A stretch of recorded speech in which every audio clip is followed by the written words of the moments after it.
We watched former Vice President Biden departing and moving with this also. We were there watching Obama 8 years ago coming into this office. I think that so much has happened in these 8 years that must be running through his mind right now as he leaves. Gloria's right, the words of the address were very much an indictment of those years. I don't think he was surprised by them. I think he kind of expected that. But I'm sure he's wondering exactly where this is going to lead now and what of those things that he put in place are going to endure. Former President Obama, Michelle Obama are going to be going to joint base Andrews. We'll hear him address the staff. And then we'll go to California for some time. Let's watch. Obama is gone!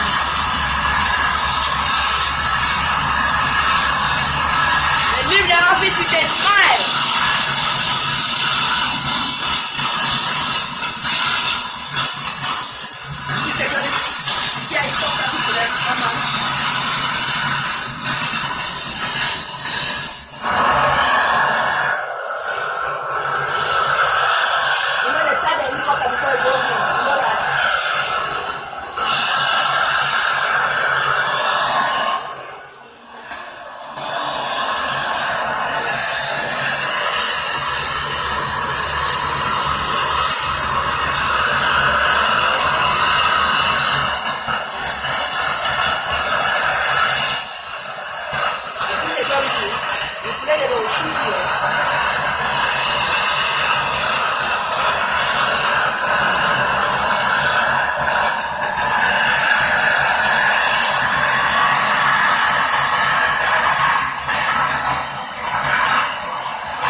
Emotional moment for the former president, Barack Obama. There you see the new president of the United States, Donald Trump, with Melania Trump, the first lady of the United States. The former president now with Michelle Obama. They're on this helicopter. It's called Executive One. Jake, it will take them to Joint Base Andrews. They'll then board a plane to fly out to California. He must be going through an emotional roller coaster right now. It's hard to imagine what he's going through, and he obviously put on a good face. He was having pleasant small talk with President Trump. They were joking around. Michelle Obama, former First Lady Michelle Obama, rather stoic. And there were moments when the camera caught her that it seemed like she was really having a tough time, understandably perhaps, given what she and her husband were able to accomplish, and now they're leaving it behind, and obviously given the results of the election. A very, very intense day. President Obama, Michelle Obama, leaving the White House with very unusually high approval ratings, immense popularity amongst the American people. Her popularity is even higher than his popularity, and he's leaving, according to our poll, 60% approval, Dana. Man, show us the helicopter. Where's the takeoff, man? Let's just look at the objective reality of where this country was 8 years ago when he's the one who took that oath.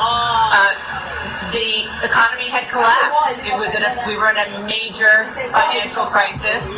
The car companies were in trouble. Go on down the line, and it's not perfect. Obviously, the voters wanted change, but Donald Trump is starting out at a better place than Barack Obama was, and I think that is an objective, factual truth. Let's watch this moment.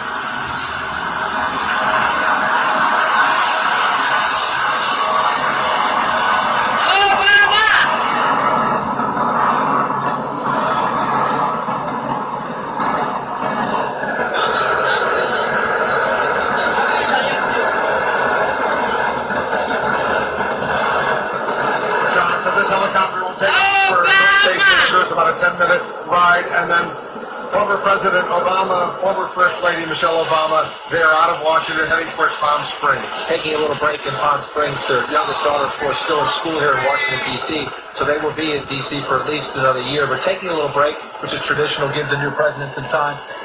Let's just think of the turning of the page here. A two-term president, that's 2,921 days when you count the extra 1 day for the one leap year. If you serve 2 terms, the presidential election year, there's always leap year. This is the first time he's on executive one now. It was Marine one when you're president. It was Air Force one when you're president. But such a dramatic change. And from a historical standpoint, See that the wind? wave here. Obama is gone! The helicopter on the other side of the Obama is gone! where we are. You have to go Wow! to Jefferson, Madison, Monroe. You have to go that far back in the history books to have 3 consecutive elected 2-term presidencies. Bill Clinton, George W. Bush, and Barack Obama. We now begin the presidency of Donald Trump in a new political era here in Washington. I was about to call it a new Republican era as we watched the helicopter. What a majestic shot. When George W. Bush left, they went by the White House and did a pass-by. I don't know if they're going to do that this time. When the helicopter went up, it did That's one a last nice pass by the White ride. House. We'll see what happens here. Obama! It is about to do a little final tour for the president For the White House. and the The White House First on the Lady, the last former time of the president and talk. First Lady, a little tour of Washington. Maybe they'll go around the White House one last time before they head out to Joint Base Andrews. Get on a much bigger plane, obviously, and fly out to California. This is a moment that they knew it was going to happen, but Jake, once it happens, reality sets in very quickly. And it just when you think about how meticulously choreographed this day is, and what it is supposed to, the message it's supposed to be saying to the American people, when you have the new president, vice presidents, and the first and second ladies there standing on the other side of the Capitol, waving to the outgoing president and first lady, that's not a moment that just organically happened. That's choreographed. And the message that all 6 of those individuals are trying to say to the American people is, we're friends, we're Americans, everything's going to be okay. This is a departure from what you're used to, but everything's going to be fine. Now, whatever your politics and however you feel, that is what they were trying to say with that message, with that moment, and it was a moving moment. It's something we shouldn't take for granted. We're seeing a military helicopter taking a president off after a peaceful transition. No tanks in the streets, no military coup. This is what the Founding Fathers set out to do 3 centuries ago, and it's still happening, and we really shouldn't take that for And granted. you got to give President Obama a lot of credit, because right after the election, he wanted to have that gracious, peaceful transfer. He made it happen. He made it work. And the new president, President Trump, I'm sure is very grateful to him, John, for that. And the next time we see this helicopter, will likely be either leaving or coming to the White House with President Trump aboard it. At the moment, you can see it. It flew over the Capitol and it's right now doing a loop around the Washington Monument and back over, so the president, the former president and former First Lady, we're going to have to get used to that, can look out one last time at the White House complex as they fly by. Now they will go out just outside of D.C., Joint Base Andrews in Maryland, just outside of D.C., passing over the crowds gathered here for the Trump inaugural. They're leaving Washington, head over the Potomac a little bit, then head out towards Joint Base Andrews, which is in suburban Maryland. The next thing on the agenda, Jake, for the president and the first lady, a luncheon, Statuary Hall. There'll be a little signing ceremony first, but then they go to a luncheon before they head back on this parade route that will take them back to the White House. This has been a tradition for several decades now. It's a tradition. It's a welcoming of the new executive branch by the legislative branch. The United States government obviously split into 3.